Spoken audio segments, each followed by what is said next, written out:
శ్రీ గురుభ్యో నమః. హరి ఓం. అందరికీ నమస్కారం.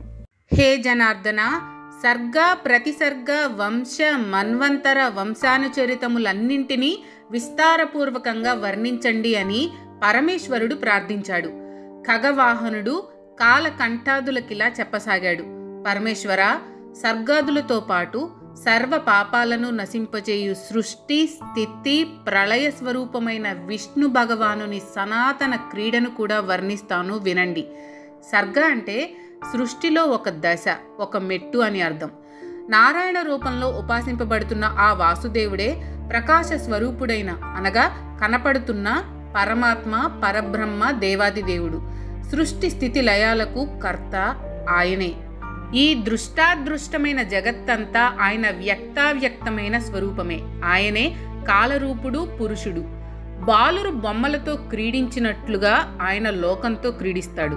ఆ లీలలను వర్ణిస్తాను, వినండి. అంటే ఇవన్నీ నా లీలలే అని చెప్పాడు. జగత్తుని ధరించే పురుషోత్తమునికి జగత్తుకున్న ఆది అంతాలు లేవు. ఆయన నుండి ముందుగా అవ్యక్తమైనవి జనించగా వాటి ఆత్మ ఉత్పత్తి అవుతుంది.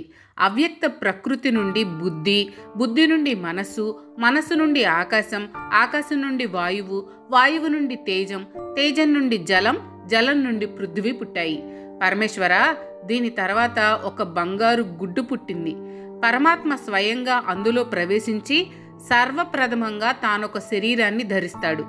ఆయనే చతుర్ముఖ బ్రహ్మరూపాన్ని ధరించి రజోగుణ ప్రధానమైన ప్రవృత్తితో బయటికి వచ్చి ఈ చరాచర విశ్వాన్ని సృష్టి చేశాడు. దేవ అసుర మనుష్య సహితమైన ఈ సంపూర్ణ జగత్తు ఆ అండంలోనే ఉంటుంది. ఆ పరమాత్మయే స్వయం స్రష్టయగు బ్రహ్మరూపంలో ప్రపంచాన్ని సృష్టిస్తాడు. విష్ణు రూపంలో దాని ఆలనా పాలన చూసుకుంటాడు. కల్పాంత కాలంలో రుద్ర రూపంలో దానిని సంపూర్ణంగా లయింపచేస్తాడు.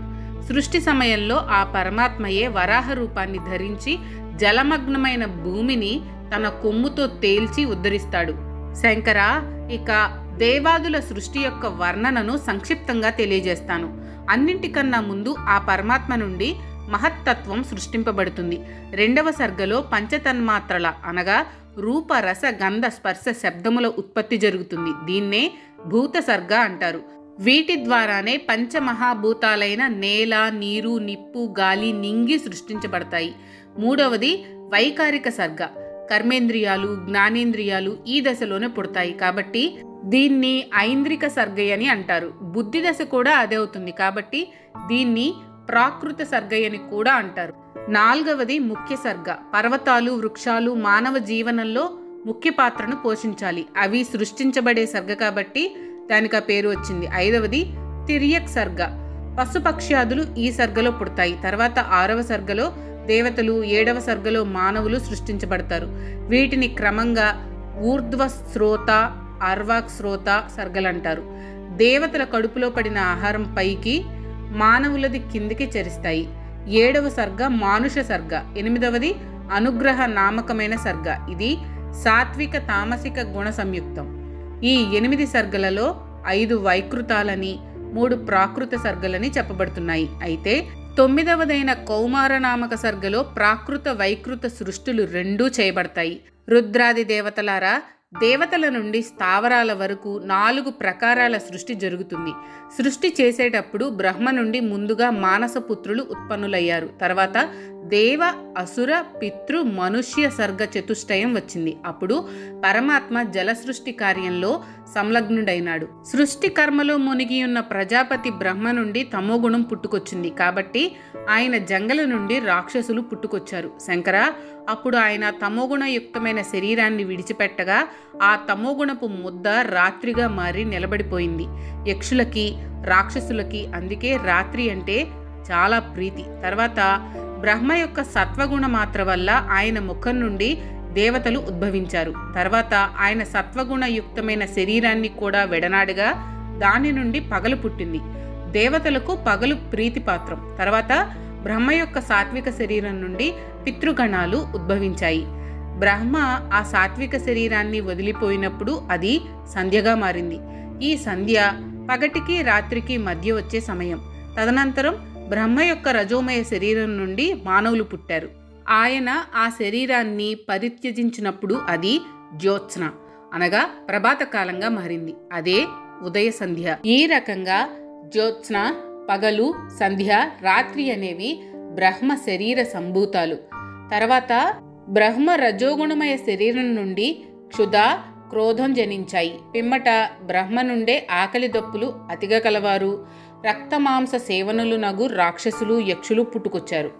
ఎవరి నుండి సామాన్య జీవునికి రక్షణ అవసరమో వారు రాక్షసులు. యక్ష శబ్దానికి తినుట అని అర్థం. యక్షులు ధనదేవతలు. ధనం కోసం వీరిని పూజిస్తారు. ఈ పూజలో భక్షణ కూడా ఒక భాగం.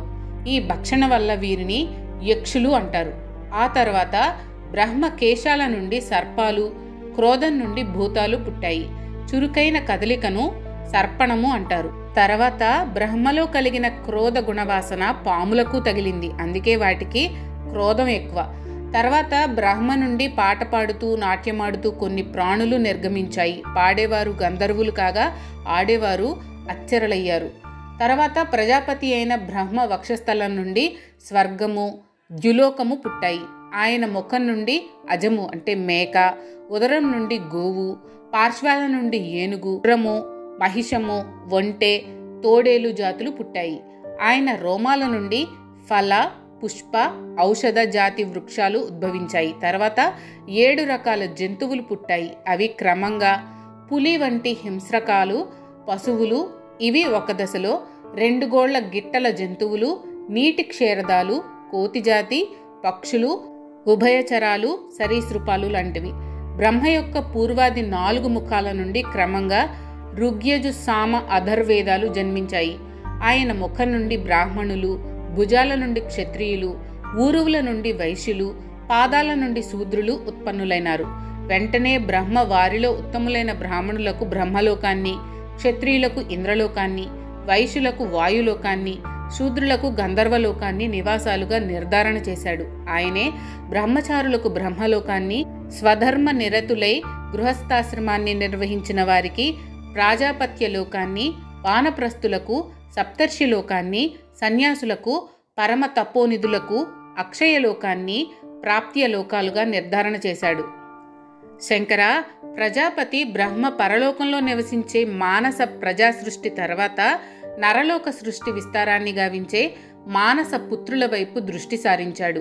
ఆయన నుండియే యములు, రుద్రులు, మనువులు, సనకుడు, సనాతనుడు, భృగువు, సనత్కుమారుడు, రుచి, శ్రద్ధ, మరీచి, అత్రి, అంగిరుడు, పులస్త్యుడు, పులహుడు, క్రతువు, వశిష్ఠుడు, నారదుడు జనించారు. అలాగే పితృగణాల వారు 7 అనగా బర్హిషద, అగ్నిశ్వాత్త, క్రవ్యాద, ఆజ్యప, సుకాలిన, ఉపహూత, దీప్య నామకులు కూడా ఉద్భవించారు. వీరిలో మొదటి 3 అమూర్త రూపులు, చివరి 4 మూర్త రూపులు అంటే కళకు కనిపిస్తారు.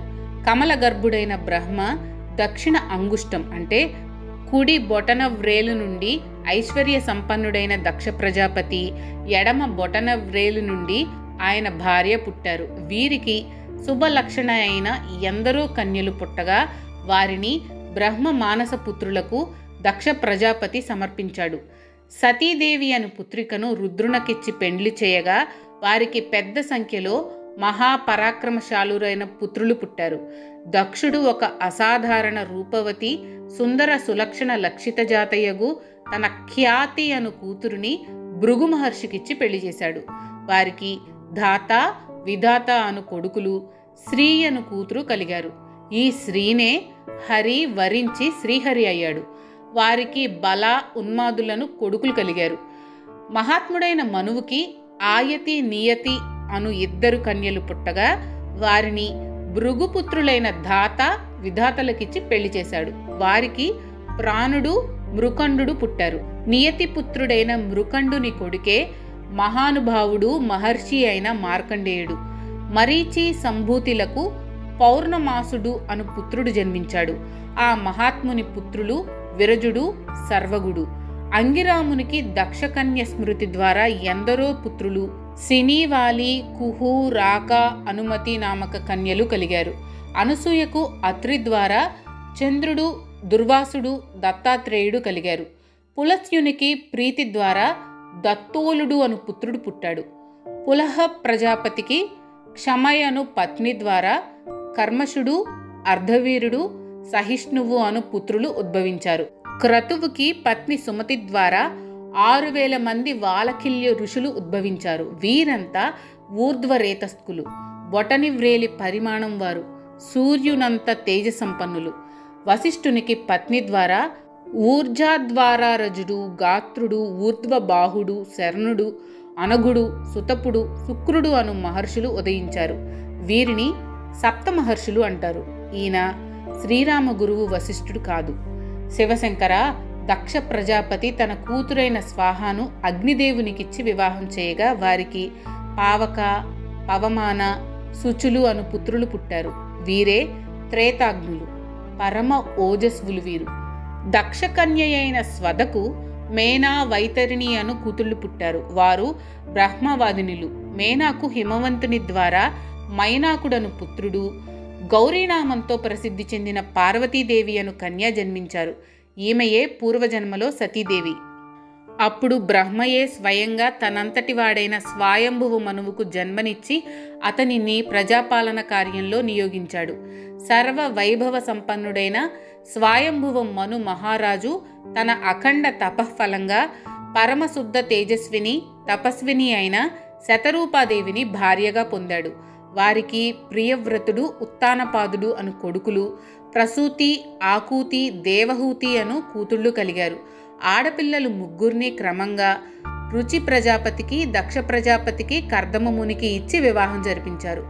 రుచికి యజ్ఞుడు అనే కొడుకు, దక్షిణ అను కూతురు జన్మించారు. యజ్ఞునికి 12 మంది మహాబలశాలులైన పుత్రులు పుట్టారు. వారే యామ అను దేవగణానికి మూల పురుషులుగా ప్రఖ్యాతి నొందారు. దక్ష ప్రజాపతికి ప్రసూతి ద్వారా 24 కూతుళ్ళు పుట్టారు. వారిలో శ్రద్ధ, లక్ష్మి, ధృతి, తుష్టి, పుష్టి, మేధ, క్రియ, బుద్ధి, లజ్జ, వపు, శాంతి, బుద్ధి, కీర్తి నామకాలైన 13 కన్యలను దక్షిణపుత్రుడైన ధర్ముడు పత్నులుగా స్వీకరించారు.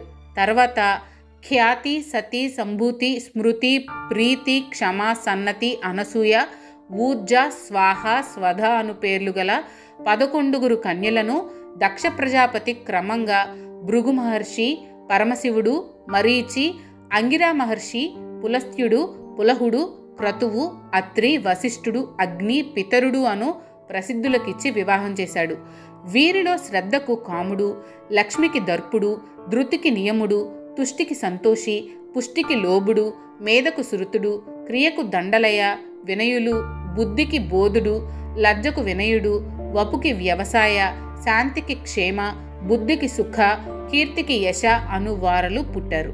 కామదేవునికి రతి పత్నికాగా వారికి హర్షుడు ఉద్భవించాడు. కొంతకాలానికి దక్ష ప్రజాపతి అశ్వమేధయాగాన్ని చేసి శివుని, సతిని తప్ప ఇతర బంధువులనందరినీ ఆహ్వానించాడు.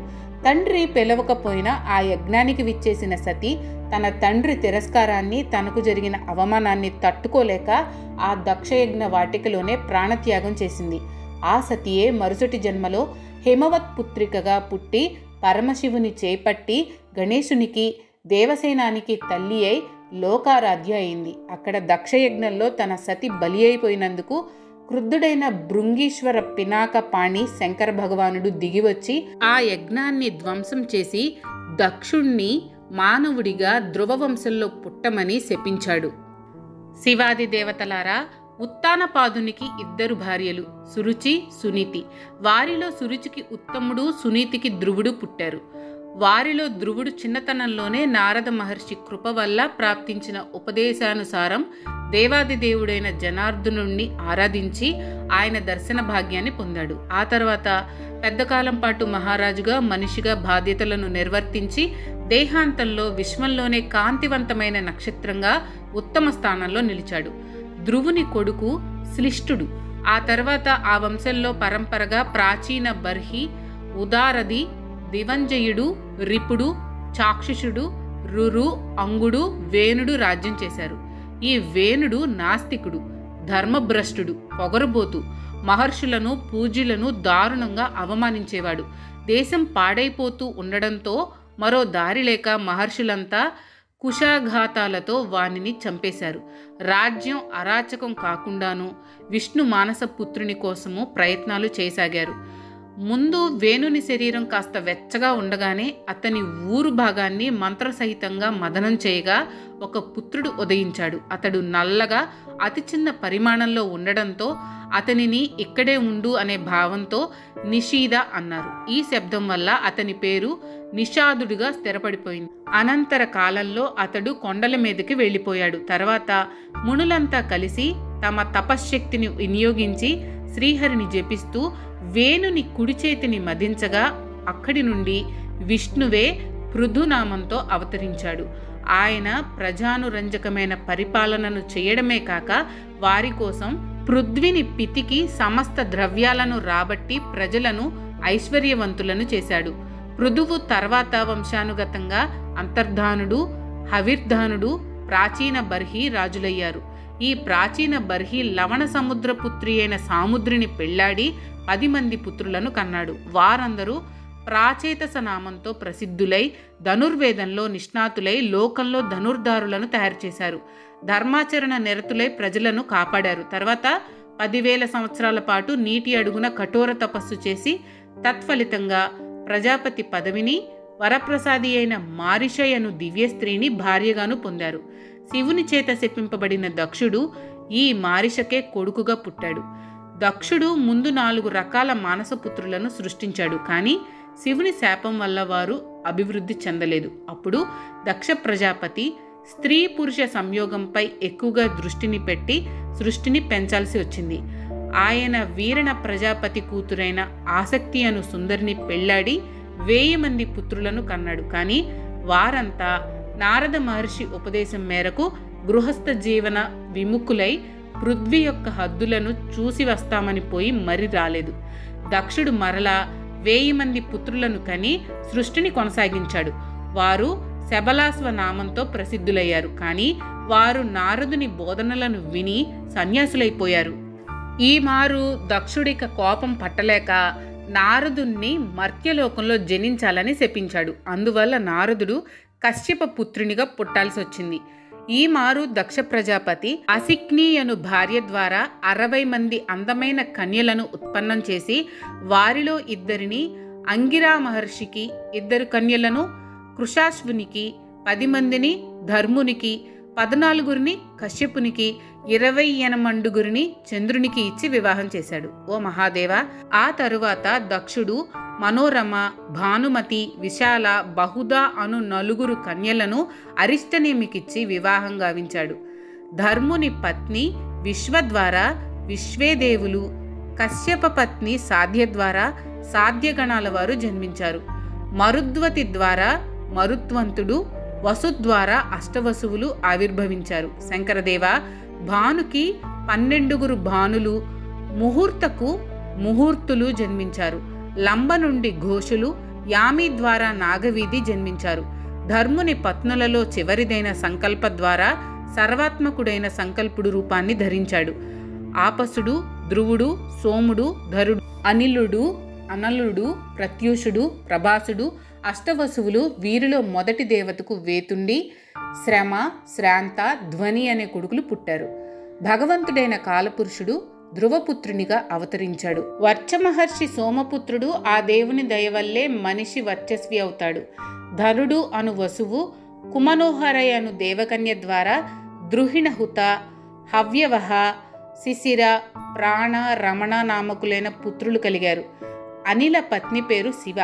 వారికి పులోమజుడు, అవిజ్ఞాతగతి నామక పుత్రులు జనించారు.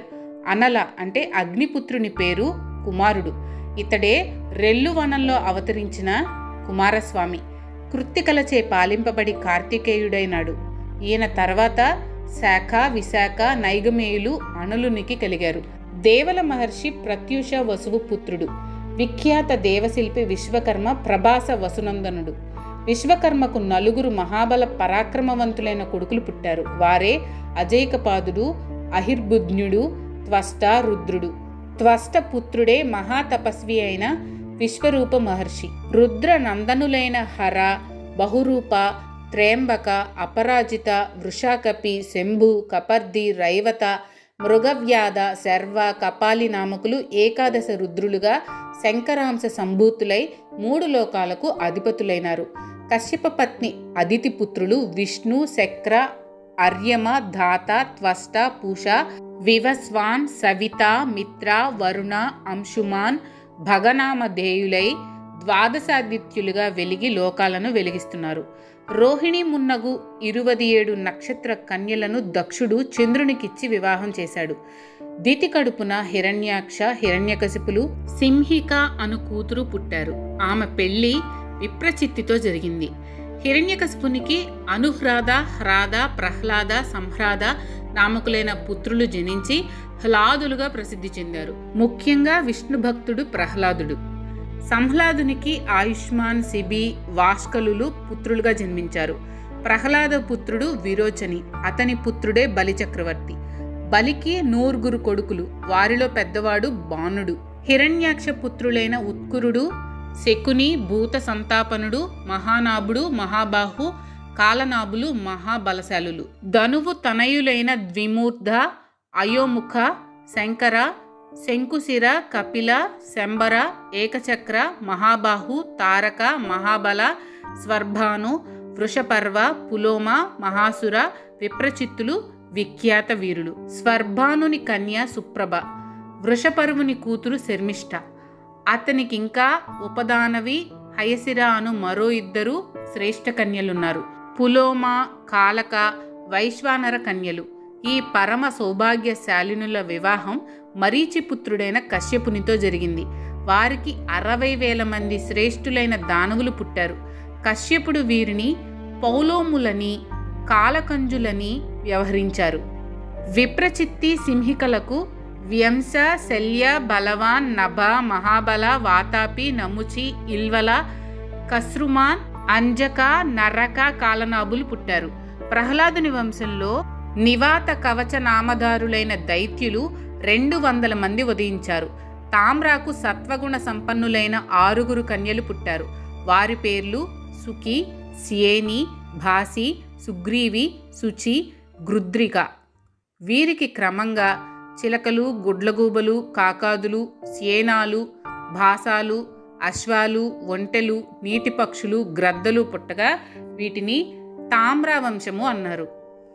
సుగ్రీవికి గుర్రాలు, గృద్రికు గద్దలు పుట్టాయి. వినతా గర్భాండముల నుండి విశ్వవిఖ్యాతులైన అరుణుడు, గరుడు ఉదయించారు. సురసా గర్భం నుండి అపరిమిత తేజ సంపన్నులైన సర్పాలు సహస్ర సంఖ్యలో జనించగా కద్రువుకు కూడా నాగులే జన్మించారు. వీరిలో ప్రముఖులు శేషుడు, వాసుకి, తక్షకుడు, శంఖుడు, శ్వేతుడు, మహాపద్ముడు, కంబలుడు, అశ్వతరుడు, ఏలాపత్రుడు, నాగుడు, కర్కోటకుడు, ధనంజయుడు. క్రోధాదేవికి మహాబలవంతమైన పిశాచగణము, సురభికి గోవులు, ఎద్దులు, ఇరావతికి వృక్ష కుటుంబము జన్మించాయి. కగా అను ఆమెకు యక్ష రాక్షస గణాలు, మునియను ఆమెకు ఆటపాటలతో అలరించే అచ్చరలు, అరిష్టకు పరమ సత్వ సంపన్నులైన గంధర్వులు పుట్టారు. 49 మంది మరుత్తులు అను దేవతలు రాక్షస మాతయైన దితి కడుపున పుట్టారు. ఈ మరుద్గణాల్లో ఏకజ్యోతి, ద్విజ్యోతి, త్రిజ్యోతి, చతుర్జ్యోతి, ఏకశుక్ర, ద్విశుక్ర, త్రిశుక్రులు 7 ఒక గణం. ఈదృక, సదృక, అన్యాదృక, ప్రతిసదృక, మిత, సమిత, సుమిత నామధారులంతా మరొక గణం. ఋతజిత్, సత్యజిత్, సుషేణ, సేనజిత్, అతిమిత్ర, అమిత్ర, దూరమిత్ర నామక మరుత్తులది ఇంకొక గణం. ఋత, ఋతధర్మ, విహర్త, వరుణ, ధ్రువ, విధారణ, దుర్మేధ నామధారులది 4వ మరుద్గణం. ఇక ఈదృశ, సదృశ, ఏతాదృశ, మితాశన, ఏతేన, ప్రసదృక్ష, సురత నామక మహాతపస్వులు. 5వ గణానికి చెందిన మరుత్తులు హేతుమాన్, ప్రసవ, సురభ, నాదిరుగ్ర, ధ్వనిర్భాస, విక్షిప, సహనామధేయులది 6వ మరుద్గణం. ద్యుతి, వసు, అనాదృశ్య, లాభ, కామ, జయి, విరాట్టు, ఉద్వేషణులది 7వ మరుద్గణం. వీటిని వాయుగణాలని, స్కందాలని కూడా అంటారు. ఈ 49 మరుత్తులు విష్ణు రూపాలే. మనువుతో సహా దేవదానవ రాజులు, సూర్యాది గ్రహాలు వీరినే పూజిస్తారు. మీకు కనుక ఈ వీడియో నచ్చినట్లయితే లైక్ చేయండి. అలాగే మీ ఫ్యామిలీ అండ్ ఫ్రెండ్స్కి షేర్ చేయండి. ఛానల్లో కొత్త నోటిఫికేషన్స్ కోసం సబ్స్క్రైబ్ చేయండి. అలాగే పక్కనే ఉన్న బెల్ ఐకాన్ని ట్యాప్ చేయండి.